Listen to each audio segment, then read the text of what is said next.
ಖರ್ಚು ಕಡಿಮೆ ಆಗಿರುತ್ತದೆ.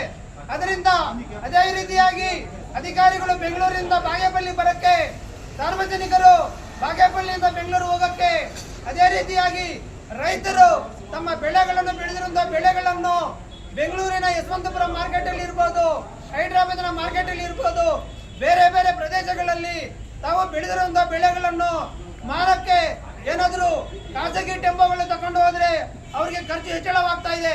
ಅದರಿಂದ ನೀವು ಕಾರ್ಮಿಕರ ಪರವಾಗಿ, ರೈತರ ಪರವಾಗಿ, ಸಾರ್ವಜನಿಕ ಪರವಾಗಿ ಸದನದಲ್ಲಿ ಧ್ವನಿ ಎತ್ತಿ ನೀವು ಭಾಗ್ಯನಗರ ಪಟ್ಟಣಕ್ಕೆ ರೈಲ್ವೆ ಯೋಜನೆಯನ್ನು ಅನುಷ್ಠಾನ ಮಾಡಬೇಕೆಂದು ನಾವಿವತ್ತು ಒತ್ತಾಯವನ್ನು ಮಾಡ್ತಾ ಇದ್ದೀವಿ. ಏನಪ್ಪಾ ಅಂದ್ರೆ 2009ರಲ್ಲಿ ಭಾಗ್ಯನಗರ ಪಟ್ಟಣಕ್ಕೆ, ಅಂದಿನ ಬಾಗೇಪಲ್ಲಿ ಪಟ್ಟಣಕ್ಕೆ ಸುಮಾರು ಅಂದಿನ ಸಚಿವರಾದಂತಹ ಮಮತಾ ಬೆನರ್ಜಿಯವರು ಸದನದಲ್ಲಿ ಧ್ವನಿ ಎತ್ತಿ 350 ಕೋಟಿ ರೂಪಾಯಿ ಅನುದಾನವನ್ನು ಅನುಷ್ಠಾನಕ್ಕೆ ತಂದಿದ್ರು. ಅದು ಕೇವಲ ಅದು ಸರ್ವೆ ಮಾಡಕ್ಕೆ ಅಂತ ಹೇಳಿದ್ರು. ಆದರೆ ಸರ್ವೆ ಕಾರ್ಯ ಮುಗಿದಿದೆ.